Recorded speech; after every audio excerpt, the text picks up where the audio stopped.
Yeah, the bottom's falling out.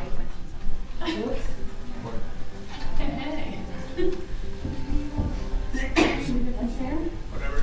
Looks like we're no good around here anyway.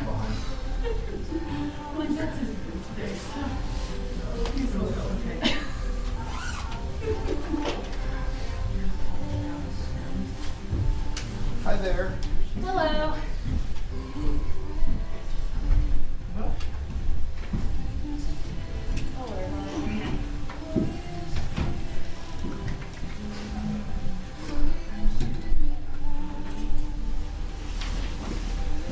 Yeah, we're at 77. Alright. How are you looking on our time? Pastor, Yeah. your mic is hot. Oh, my mic is hot. Yes. Hot mic. Hello, everybody. Are we online right now? Hello, everybody. So since it's being recorded, now there's going to be evidence. On everything. That's why I put music on. Oh, well. Oh, well. It is what it is, right?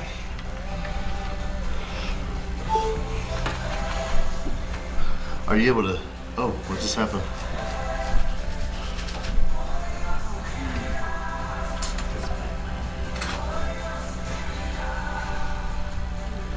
Nothing like staring.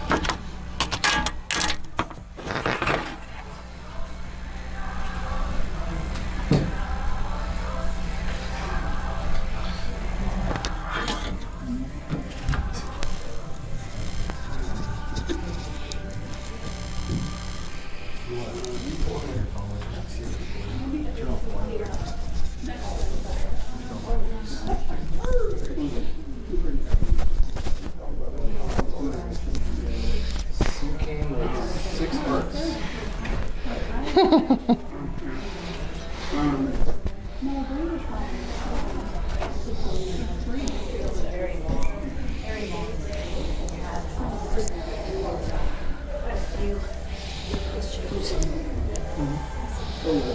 Testing, testing. Test, test, test. We are doing the black. I mean, that doesn't surprise me. There's literally nothing. Should I record this on the hard drive? Probably. Alan did not return the signal. Well, it's probably downstairs. Can you go get this? SD.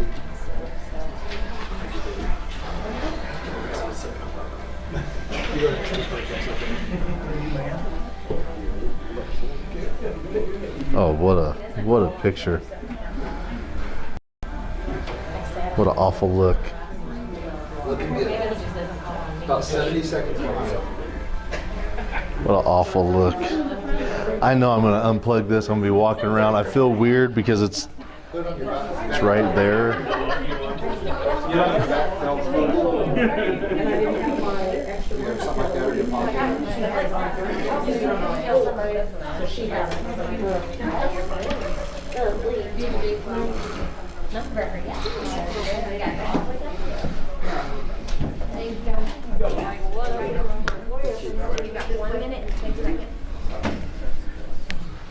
All right.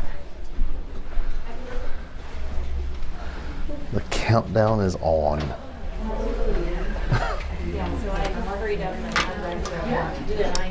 You'll like me better. Are you left-handed? Yeah. Yeah, I just Well, how's everybody doing? Everybody doing okay? All right. We've got 30 seconds, so if you're online tonight, thanks for joining us. We're punting. We're punting to try and figure out if we can place this online at the same time that we're doing Grow Track upstairs in the back 40 of our church building. So we'll see how this goes. If it doesn't work, just know we love you and whatever. It'll be a silent video or no video at all. Lag. This is just the worst, but whatever. It'll be great. It's gonna be great. Okay, yay, 0. All right, everybody. Welcome to Prepare Enrich. This is our final session tonight. This is session number 4. How many of you had the opportunity? This is always dangerous to do this, by the way. It is what it is. Did anybody check out last week's online? Anybody? A few of you did? Oh, good. Nice. Well done. Well done. If you didn't get notes from that and you need notes, let us know. And before you leave, we'll print those off and help you with that. As you already know, we have notes provided for you tonight. There's quite a few fill in the blanks. And it's going to be the same format, okay? Same format as the first week. Same format as last week. I'm going to do some teaching. You're going to fill in a bunch of blanks. There's going to be an opportunity to kind of draw a guard. I'm not going to tell you that, but draw some stuff. I need to say that. And then you're going to have time just to discuss, all right, to talk. And then about the last 5 or so minutes, I'll call on you if you have any questions or things that you need clarification for, okay? Doesn't mean I'll be able to answer that, but hey, you still ask the question and that'll be terrific. So, Daryl, would you please do me a favor? There's a rolling whiteboard outside in this corner. Would you mind grabbing that for me, please? All right. Thank you so much. Hopefully it has a marker on it. If it doesn't, then we'll just have a rolling whiteboard in here. So, hey, let's say a word of prayer and then we'll jump in. Heavenly Father, thank you for how good you are. Thank you for your goodness and your kindness. Thank you for being gentle with us. You are so perfectly patient. And so tonight I pray that we would hear from you and be encouraged, and that you would just show us fresh pathways. That sometimes we deal with this desert wilderness and a parched land, if you will, in our relationships. And so, Lord, I just pray that you would bring some refreshing tonight. In your name, amen. Amen. Oh, perfect. Awesome. And yeah, there are. Perfection. Okay, everybody. So let's remember the purpose. I don't like the feeling that I have a tail. That is super weird. But anyway, let's remember our purpose for Grow Track. And that is to, did I hit you? I didn't run that into you or anything, did I? Man, I missed.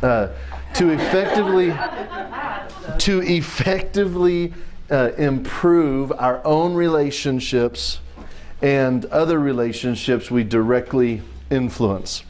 This is really the call of God on the Christian's life in general. We're not called just to be influenced. We are called to influence others. It's very, very, very important. We need to influence others. And so we want to do that in every form, in every fashion. In anything that we are learning, we want to do our best to help others and to influence others, all right?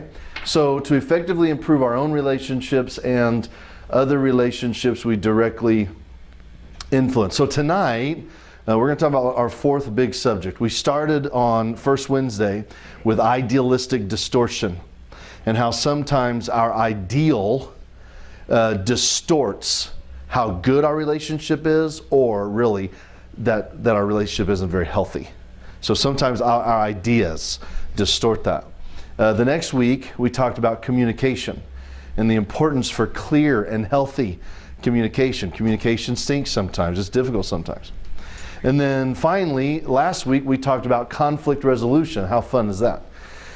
No wonder we weren't here, right? We all have been fighting in here. Okay, so today I want to talk about expectations. Expectations. Expectations measure how realistic or unrealistic each of us are about love, marriage, and the typical challenges that all married couples face. Expectations. I don't always have healthy expectations. Oftentimes my expectations are unhealthy. I bet that's true for you as well. That at times we just have, and maybe you wouldn't say they're unhealthy. Maybe you would say they're unrealistic. We get unrealistic expectations. Or we come to a place where we just always expect for it to be bad. That's fun. That's enjoyable. Unrealistic expectations, whether it's in relationships or just life in general, is a huge challenge. It's a huge challenge. And so I want to talk about that a little bit. Expectations is this. It's a strong belief that something will happen today or will be the case in the future.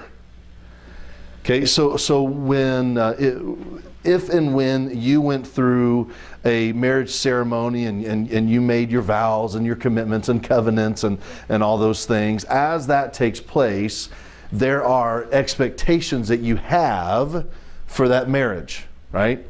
When Lindsay and I were getting married, super young, and I'm standing on this platform, and my ring was too small for my finger, which was awesome. So like I'm standing up there like, trying to get that thing on. And I finally got it on, and then it was time to do the vows. And I'm fine. I'm doing really good. I tend to be maybe a little more emotional. Would you agree with that, babe? I'm maybe a little more emotional than you are. And so, Lindsay's real strong. She's like, yeah, okay, I'm ready to do this, and I'm like, but I was okay until we got, I hate this is embarrassing. But I was fine until we got to the vows, and we're like in, I don't know how many different vows we had. But when I got to the for richer or poorer, is that the one I started crying, Lindsay? It was with all of our stuff. It was about our stuff, wasn't it? Yeah, Worldly goods. Yes, all of your worldly goods. I was like, all of my worldly goods. Why did I start crying about that? I didn't care. I'm barely 18. What did I have that I couldn't give up? It was ridiculous. But those vows create expectations.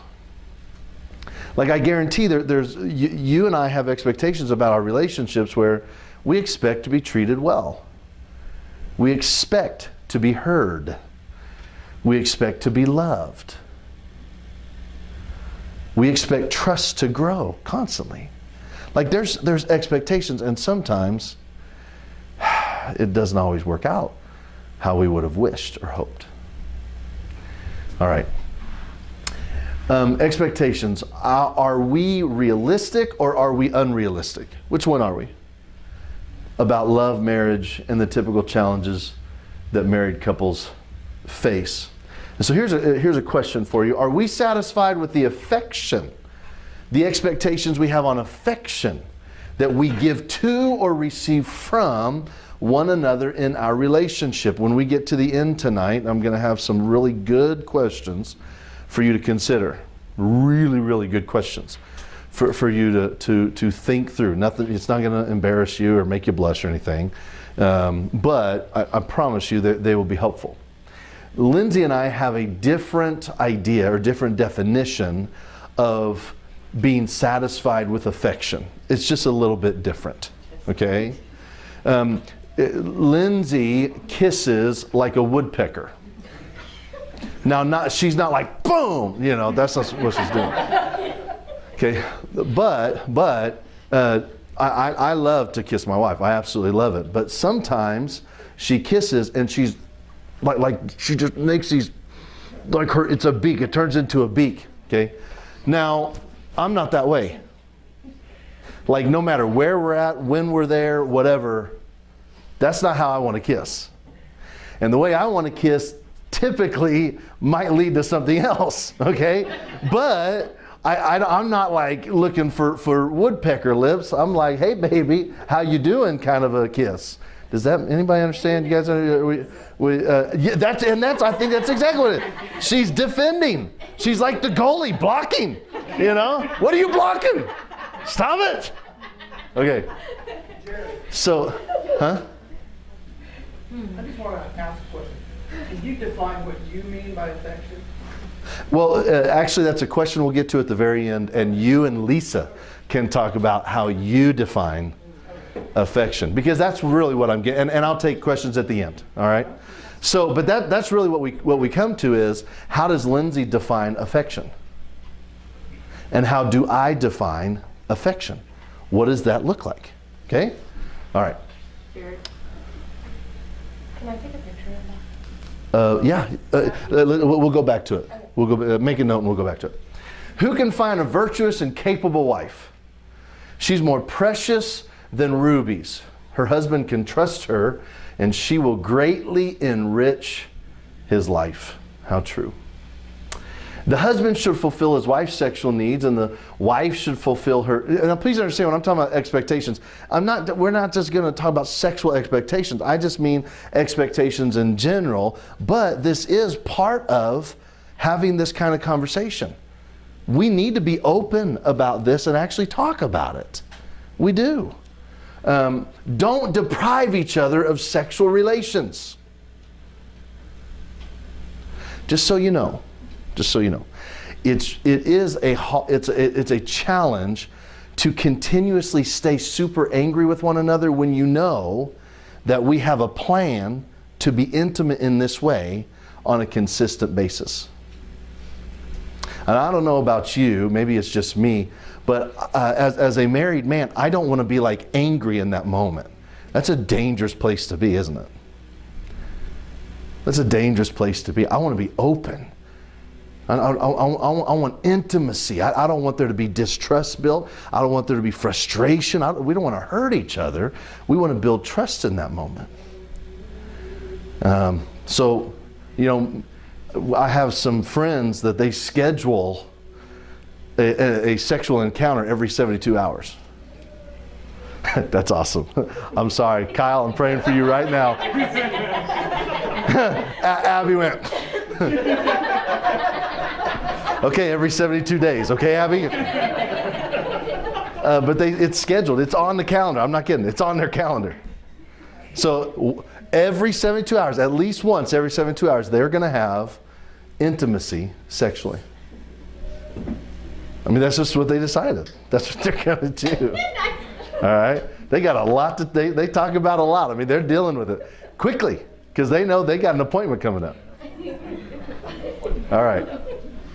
The Lord, isn't that funny? People come, we have a calendar on our wall in our kitchen.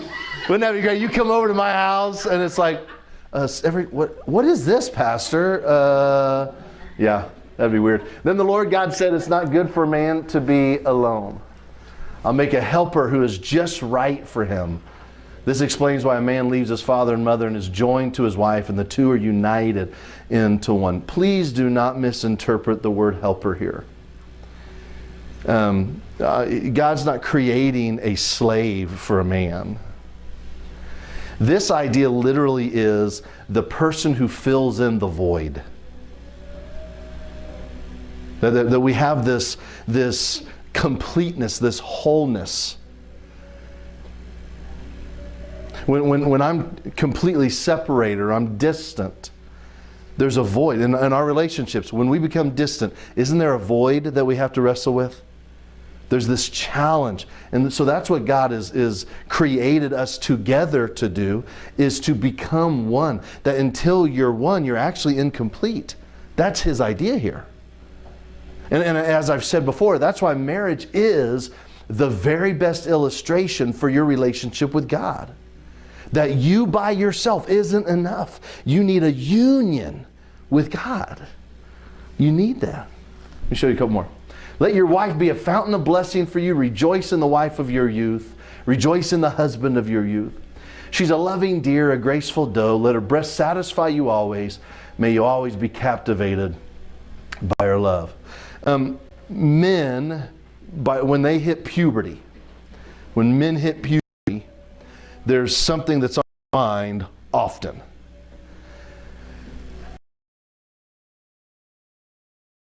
Sexual thoughts, the RPMs in their body, it goes like this. Here they are. and then they're living, and then puberty starts to hit, puberty hits, and then boom! That's how it is. Drive is, generally speaking, it just goes up. Okay, so ladies, a question for you. When does all of that stuff inside of a man, the longing for sexual interaction, when does that drop off? Ladies, anybody know? When they die. Literally. It's not a joke. See, it's an interest. It's an interest in sex. It doesn't necessarily mean that they're running around like, yeah, I'm getting sex all the time. No. But they're thinking about it. I'm just telling you. I mean, it's on the mind. For women, you know, ladies, you hit puberty, and there are sexual needs that begin to arise. You don't know what that is at that time, but it's beginning to arise. But usually, typically for ladies, it takes a lot longer. And women typically, nobody look at each other and guess ages here, but typically between 35 and 47 to 50 is a peak for a woman. When she is ready to rock and roll. Between 35 and 50. And then typically it begins to fall off. Why, ladies? Menopause, yeah. Yeah, that's exactly why. Okay, why am I talking about this? Ladies, you have sexual needs, but generally speaking, typically they're different than a man's. They're different. That's why Scripture is talking to men about finding wholeness in your wife. Be fulfilled with your wife, because it's going to be on your mind your entire life. So allow your wife to fulfill you. That's why it's talking to men here. All right. Two people are better than one, for they can help each other succeed. If one person falls, the other can reach out and help. But someone who falls alone is in real trouble. Lindsay has really weak ankles, and she can roll her foot at any moment, like roll her ankle, like not stepping off a step, you know, not like just walking. Isn't that true, baby? Just walking along, and she just boom. It's super dangerous for her when she's walking on the ice. And so oftentimes what I try and do is I try and be really close, just in case, because of two things. Number one, I don't really want her to fall alone, because I don't want her to be super embarrassed. I really don't. So typically I have more sure footing. I know there's a better grammar way to say that, but whatever. But I have surer footing typically. And so if she slips, then I'm there to help her and catch her, typically. Or we're going down together, which we're going to laugh about and be uncomfortable and probably in pain, but we're still going to. But that's the idea. If you fall alone, it's very, very difficult to move out of that. See, this is talking about teamwork. This is talking about when everything's going wrong in life, if it's also going wrong in the relationship, how much worse is that? Now each of us are trying to dig ourselves out of a pit on our own. That we're not called to that. We are called to be helpers to each other, to fill the void with each other. And I'm guilty, and I bet some of you are guilty. I apologize, I just busted this. I didn't bust it, I just hit it. But some of us, maybe sometimes we're guilty of when things get really hard, we become solo rather than unified. We revert to the old ways, who I used to be. We need to be careful of that. And I think one of the reasons we do that is because of expectations. There's a gap between expectation and reality. And the gap is determined by your ability to have healthy communication. It is about your communication. If you have unhealthy expectations, I'm telling you right now, it will lead to unhealthy communication. But the beauty is, if you have healthy communication, It combats unhealthy expectations. It fights it. It wars against it. Because healthy expectations draw the gap closer together. And when you bring expectations close to reality, you have a lot of health. But way too often we have unhealthy expectations. And so from the unhealthy expectation, what do? I communicate out of that place of unhealth, that place of woundedness, that place of brokenness.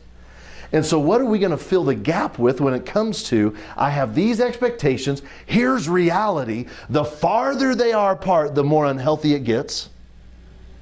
So there's two things. I can either fill the gap within the healthy communication with trust, or unhealthy communication, which turns into distrust.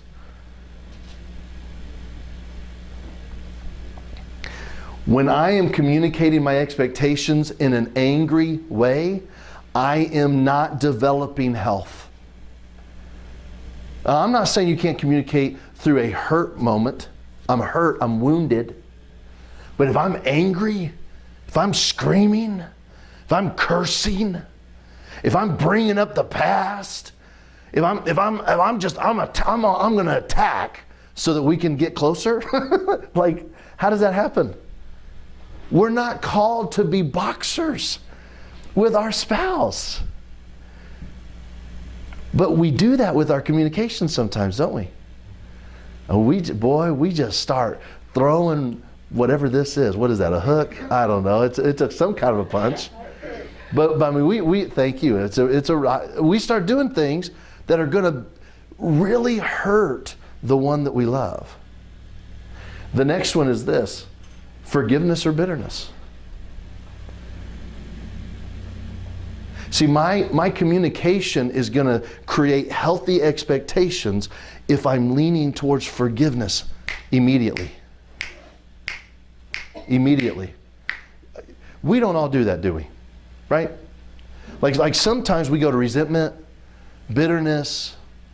Sometimes we just don't want to forgive because, you know what? I need to teach you a lesson because I'm feeling hurt. So I'm not going to be quick to forgive. Maybe that's just me. But I would guess many of us fall into that, you know what it is? Temptation. It's a temptation. This last Sunday we were talking about that scripture from Ephesians about being quick to listen, slow to speak, and slow to become angry. Okay, if I am quick to listen, I can begin to hear healthy expectations. If I'm quick to listen, I can begin to build trust and forgiveness again. But if I'm slow to listen, what is it going to create? The gap is going to widen. It just becomes awful, doesn't it? And then we're like, why don't we understand each other? Like, what's the issue here? This is so stupid. You're so stupid. What's wrong with you? Well, that's not healthy. It's just widening. It's just widening the gap. So here, a question for us. When Jesus approaches us, how does he talk to us? When we've done things we shouldn't do, when I've sinned before God, how does God approach me? Yeah. He doesn't show up with distrust or bitterness. Think about that. What if our relationships could move to that? By the way, they can. They can. Even when our healthy expectations have been ruined, they can still get back there. Okay. Here's some on your worksheet there are these little boxes. And this is a trick, just so you know, I'm going to let you off the hook. This is a trick moment. I'm trying to trick you. I'm not going to trick you. I don't want you to feel that way. I don't want to bait and switch you. I do, but I'm not going to. All I'm going to ask you to do is this. If you've ever thought these ways, then mark the box. Okay? If you've ever thought in those different areas like that was true, mark the box. Okay? I'll just go through them. Time will resolve all our problems. If I have to ask, it isn't meaningful. Another thing to say. If I have to remind you of our wedding date, if I have to remind you of my birthday, if I have to remind you to whatever, okay? All right. Less romance means we have less love. We will do things just like my family did. I think that's hilarious. Love is all we need for a great marriage. Ah. That's what's in your mind all the time you see each other. Oh. Uh-huh. Our interest in sex will be the exact same. I'm so excited. He's only going to want to do it on our anniversary. Wrongo.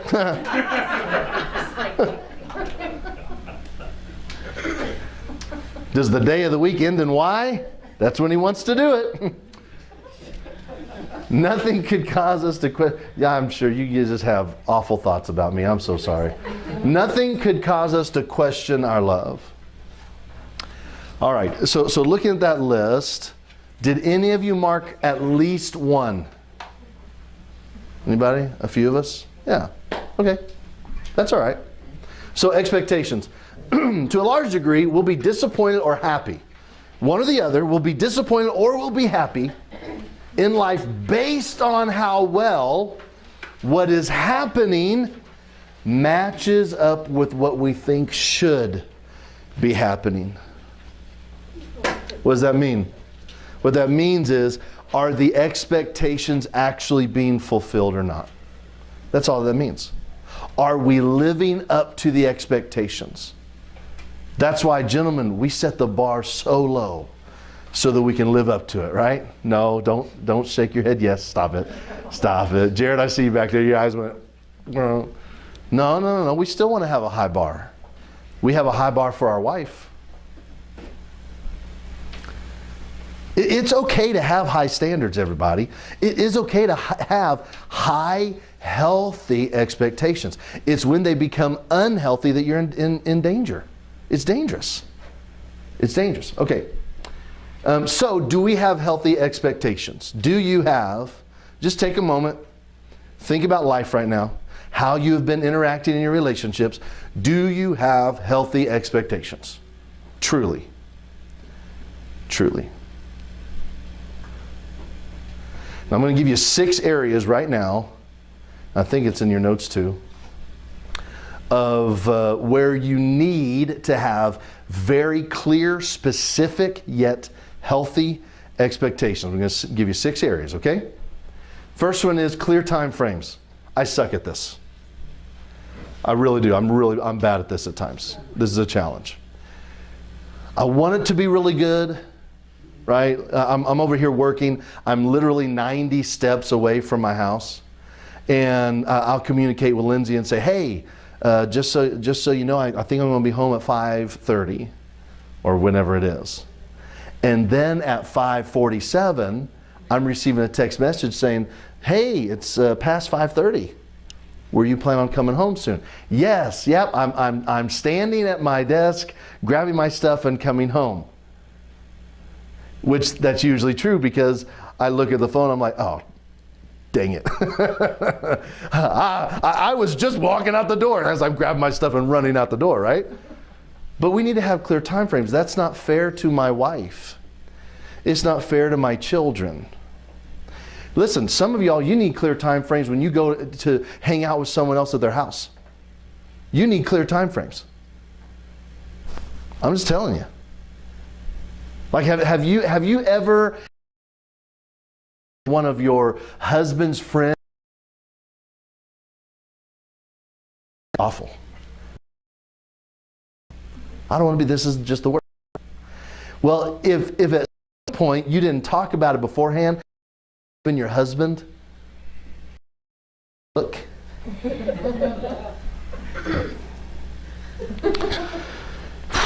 You know, babe, we really got some stuff to do. Oh, all of a sudden it's like, oh, I thought we were going to be here for 7 hours. I don't know what the problem is. You don't want to be here any longer? You know what I need clear time frames on? If we're going shopping. There you go. I need it. I need it. I'm done. Right? I'm like, hey babe, let's go shopping. And I'm super selfish. I'm just gonna be honest with you. Hey babe, let's go shopping. I want to get you something. I want to get myself something. I'm done in 5 minutes. She literally hasn't looked at anything yet. Like anything. You know why? Because I'm like, hey, I want to make sure you like what I'm wearing. So come with me over here. So she helps me with shirts. I'm like, okay, you ready to go? That's not fair. That's not fair. That's not right. We need to have clear time frames. Fair holidays. Something I like to ask pre-marriage couples is, hey, answer the same time, where are you going to go? And oftentimes it's different places. You know, mom and dad's, my parents' home. No, my parents' home. No, we're starting our own tradition. No, we're going to. Okay, it's a really interesting question to have. And I would guess that most of you have already figured that out. But this needs to be fair. It needs to be fair. Just because you hate to be around your in-laws shouldn't mean that you expect your spouse to hate being around their family.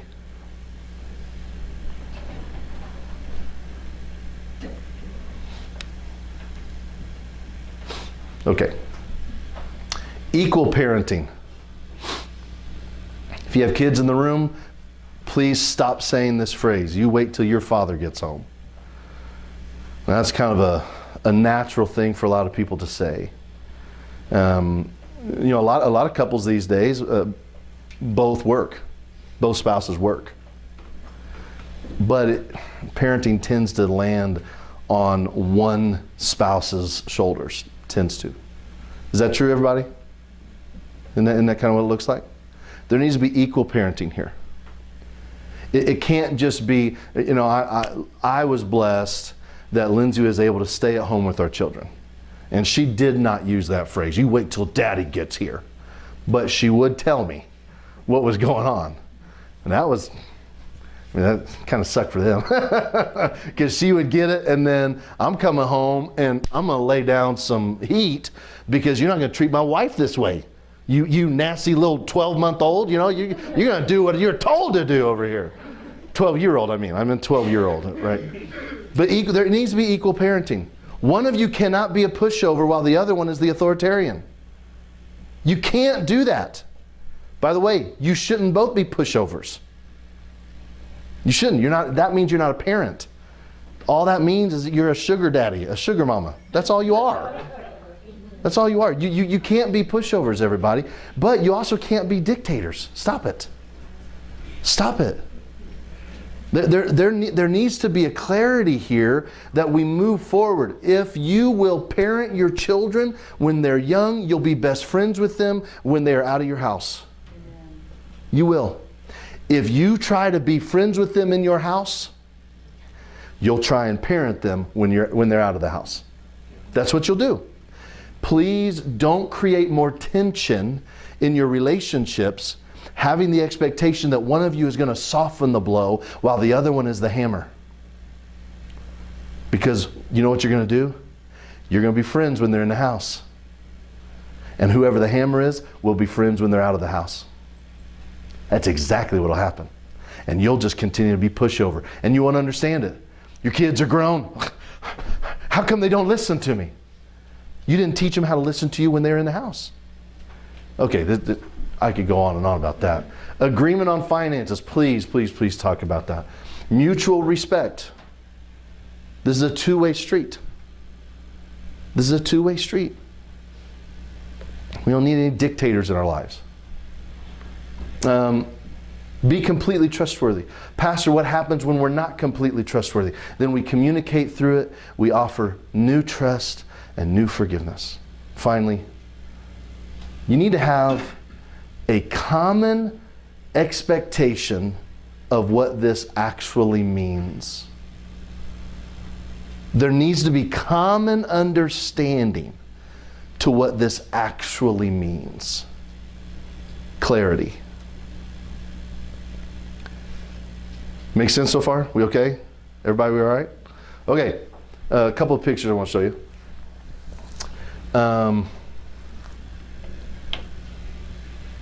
So this is a grainy picture, but this is a teeter-totter, or what I would use as a scale.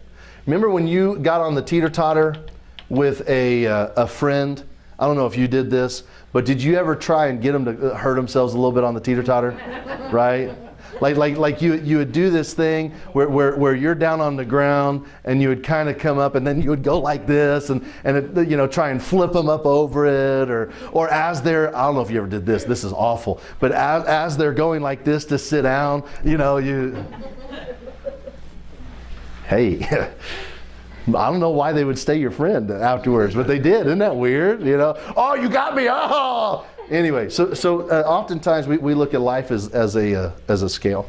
We look at life as a teeter-totter, and it's not at all, but we view it as a teeter-totter. That somehow, some way we can bring balance into our lives, and that is impossible. You cannot. You will not be balanced, everybody. You won't. Because you can't make up for lost time. Pull the words back into your mouth. You can't take back what, like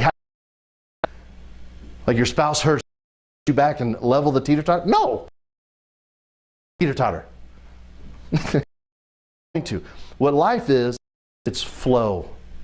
It's flow. It's movement. That's what life is. And this is the picture for you. This is really interesting. You see, there is a main pathway for the water in this picture, but there's all these other things that are happening. And that's life. And what we need to deal with is the expectations need to be healthy so I can create for the flow of my life. Any of you ever been canoeing? Been on water? Okay. You can't call it a stream that's moving. It's not a stream unless it's moving. Okay. Your life is a stream. It's always moving. Has anyone been able to pause time? Please let me know when you figure that out. We're going to sell that. Off of that. But it's not possible to stop time. It's impossible. Okay. So your life, and there's going to be some times where it's moving really, really fast. And sometimes we put the term as now we're off balance because it's going so fast. And then there will be times where it's super, super slow. Well, I can catch up now. No, you're just living in the flow of the movement. Another illustration to this. I'll show you a video.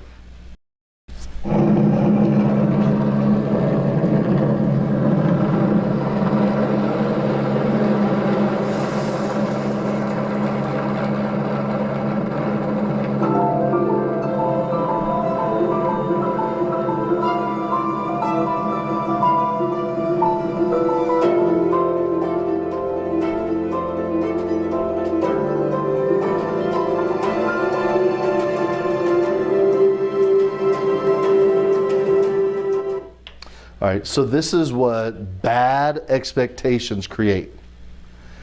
Bad expectations create no guardrails.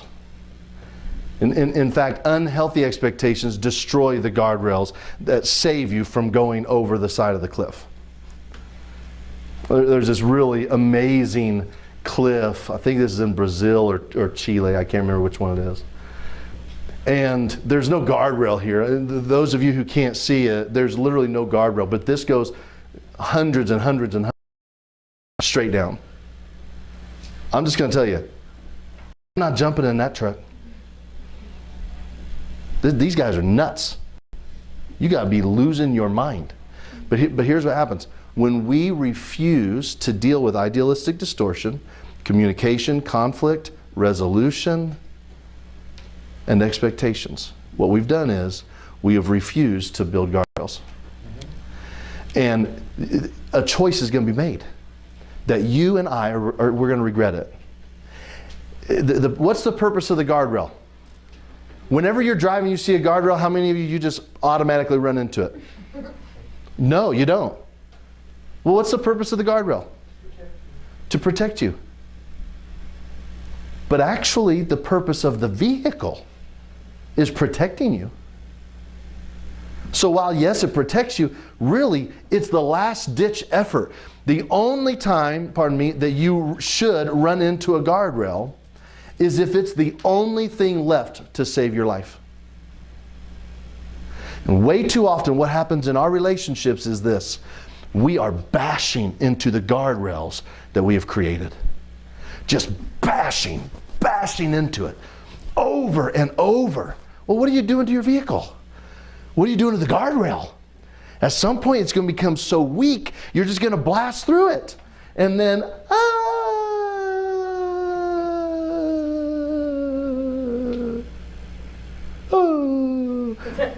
that's what's going to happen. You imagine the scream this guy has when he falls off the cliff. It's awful. It's awful. The guardrail hurts when we hit it, but it's there to save us at the last moment. That's what healthy expectations build. Healthy communication builds into these beautiful expectations. Those vows that you make at your wedding, that's not over the top. It's healthy. In sickness and in health, can you imagine? I'll love you as long as you're healthy. Can you imagine? How awful. All of our, me starting to cry, all of our worldly possessions. All of our worldly possessions. Hey, once we make this certain amount of money, I'm out. Can you imagine?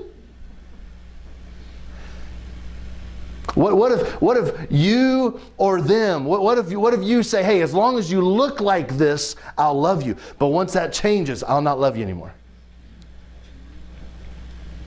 That's all unhealthy, right? It's unhealthy. So we need to create healthy expectations. Question. Actually, I'm not going to draw this. I don't need to. Question. I need to wrap up. When did this guy decide or this woman decide? We all know it's not a woman. That's a joke. Okay, just everybody chill out. When did this person decide that they weren't going to drive over this cliff? Is it when they got to this turn? Is that when they decided? See, and that's what happens in our relationships, is we decide at the moment of danger. See, you decided not to drive over a cliff on your way here. Number one, you live in Kansas. But number two, because you don't want to die. You don't want to ruin your life. You don't want to ruin your vehicle. You don't want to hurt yourself or somebody else. Is this fair to say, everybody? Okay. This dude, woman, whatever, they decided before they left their house. We decide before the cliff appears how we're going to respond with our expectations. So let me give you some questions. What guardrails are missing in your life? What's missing? Is that in your notes, by the way? Those questions? Okay, good. What guardrails are missing in your life? Was sex talked about in your family? You don't have to answer any of these out loud, but I'm just telling you it's an expectation that needs to be dealt with. Okay? Was sex talked about in your family? By the way, if you still have young kids, talk about sex. You've got to talk about it. And, just so you know, call it what it is. Call it what it is.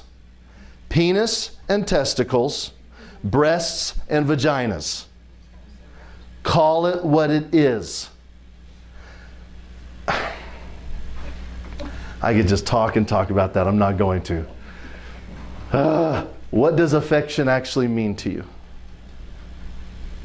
What does this mean? That's the first time I've said those 4 words all together in this way. What does affection mean to you? What was affection like growing up? What was affection like? If it was different for you than for your spouse, you need to talk through that. You need to understand that. You need to feel that, everybody. You've got to understand that. Too often I have crazy expectations I place on my wife, but she doesn't define this the same way I do because she grew up differently. She didn't grow up wrong. She grew up differently. And so the way that she shows affection now, guess what? It's right. It's appropriate. It's good.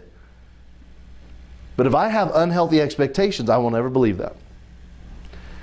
Two more. Describe your recipe for a happy relationship. Finally, how do you respond when disappointed? How do you respond? Okay? I've got some talk it over for you guys to talk it over, and so I want to stop talking. And let me give you 10 minutes, if you can, discuss amongst yourselves. And then if there's any questions to come back to, then at 7:55, I'll answer any questions I can, okay? So you go ahead. And if you want to ask questions now, I'll just come to each of you individually and we'll ask questions that way. Okay, everybody? Go ahead. You guys do your thing.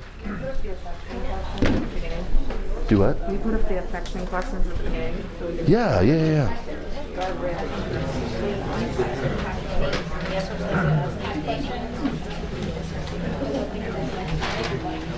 The healthy expectations one, or? You had two questions after the happened today. Yeah.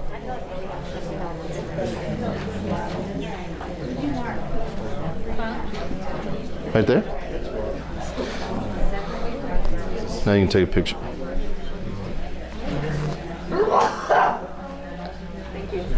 A little warm in here tonight, isn't it? Let's get up here. You're crazy. I'm up here sweating buckets.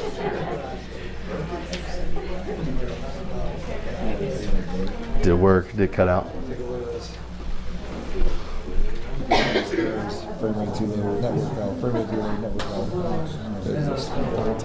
You know, something we should have considered was to put on a hotspot. We should have considered to put on a hotspot.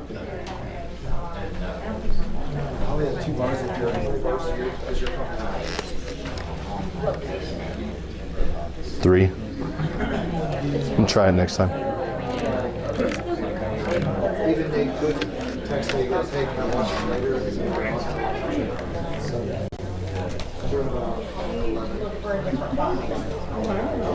Are they still joining us? Oh, wow.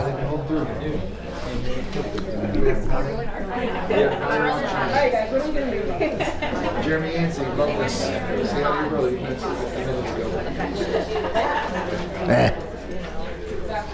I don't like him anyway. We have 2 on YouTube. Cool. Any questions? If you want to talk. Do you want to let them know? What's that? Yeah, if anybody has any questions, please feel free to type those in. And if we can answer them now, we will. If we need to answer them later, we will. But we'll get those answered for you to the best of our ability.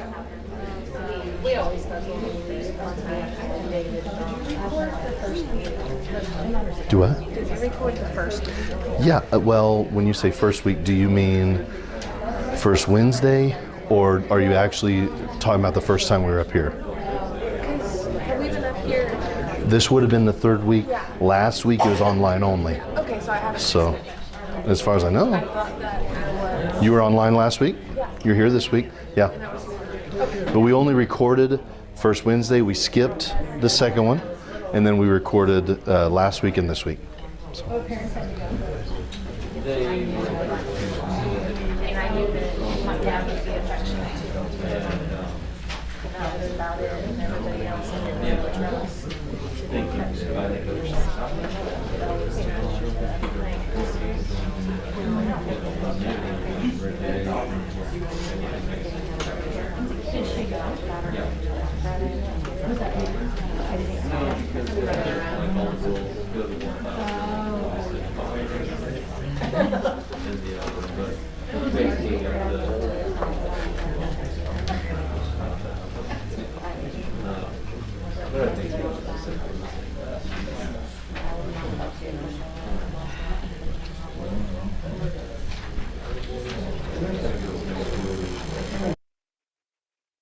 Pastor, if you have a private conversation, let me know because I have to upload it. Do what? I have to upload you if you have a private conversation. So Oh, sure. just let me know. I don't think I'll have any of those.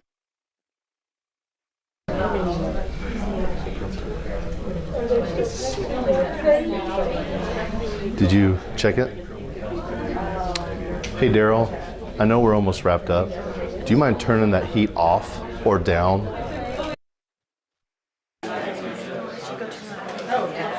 Let's turn it on frigid.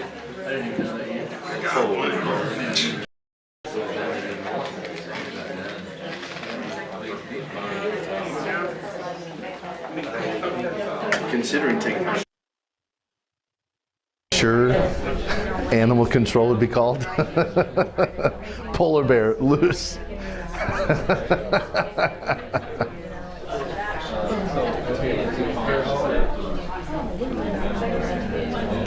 I mean, he would grow up and I was, you know, when I was in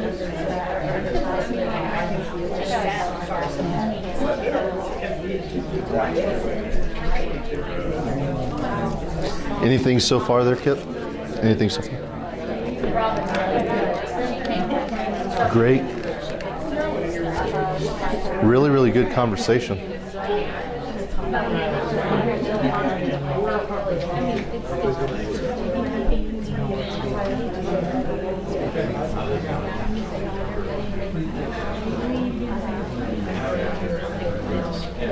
I like your shirt, hey bro.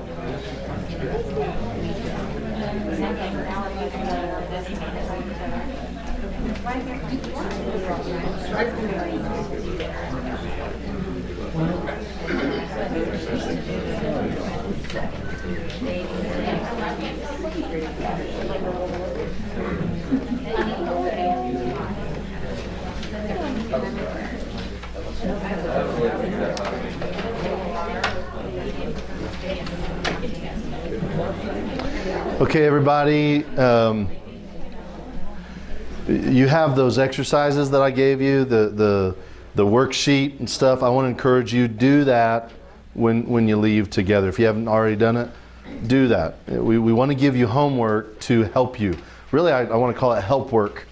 Okay, I promise you it'll help you. It will, if you'll actually practice it, okay? So that's the first thing. Second thing is just a kind of a transparent question here, and then I'm going to field any questions that I can. Lord help me. Transparent question. Raise your hand if any of these questions make you feel a little bit uneasy or uncomfortable. Raise your hands. Yeah, a few. Anyone else? Yeah, a little bit uncomfortable, a little bit uneasy. These questions are for us to wrestle with. So, you know, Kyle and Abby, you have 2 young daughters in your house. And it's important, even these questions, to wrestle with figuring out when, like what is your expectation together on when you're going to have these types of conversations. Right? It's important. It's important for all of us. And one last thing about the sex talk, just one more, and then I want to field your questions. The reason it's important for moms and dads to have the sex talk with their daughters and their sons is because they're already asking the question whether you know it or not. They're asking. They're trying to figure it out. The last time I checked, something between 60 and 70% of young ladies under 18 are looking at pornography once a month. 60 to 70% are viewing pornography at least once a month under the age of 18. And it's between 85 and 90 of young men that are viewing it weekly, if not more. Do you want greater to find out from the internet or from their friend or from you? Like, who do you want them to ask the questions about? And if we become really scared, afraid to have these conversations, we're not helping ourselves or our families. We're hurting ourselves and our families. I'm telling you, it's too important. It's too important. It's too important. And by the way, it is okay to giggle about it. giggle and laugh and carry on with your kids. It's okay. Just fall into that little bit of embarrassment with them. It's okay. It's no big deal. They'll appreciate you more afterwards, I promise you. Okay, any questions that we can try and field for a couple minutes before we shut her down? Anybody, any questions, any clarification, anything that you need, anything? Anybody? Okay. On the very back on your clipboard, there's a little evaluation form. Would you please fill that out for me? Something that I think we need to do at all of our grow tracks to figure out what could we do better, what was absolutely horrible, right? And just give your own thoughts on this, please, and help us become better if you can. Okay, so please fill that out for me. And as you fill that out, I'm going to receive that from you. I'm just going to ask you to pass all those forward, and then I'll pray and we'll be done. We are at 7:56. We're going to be done a little bit early.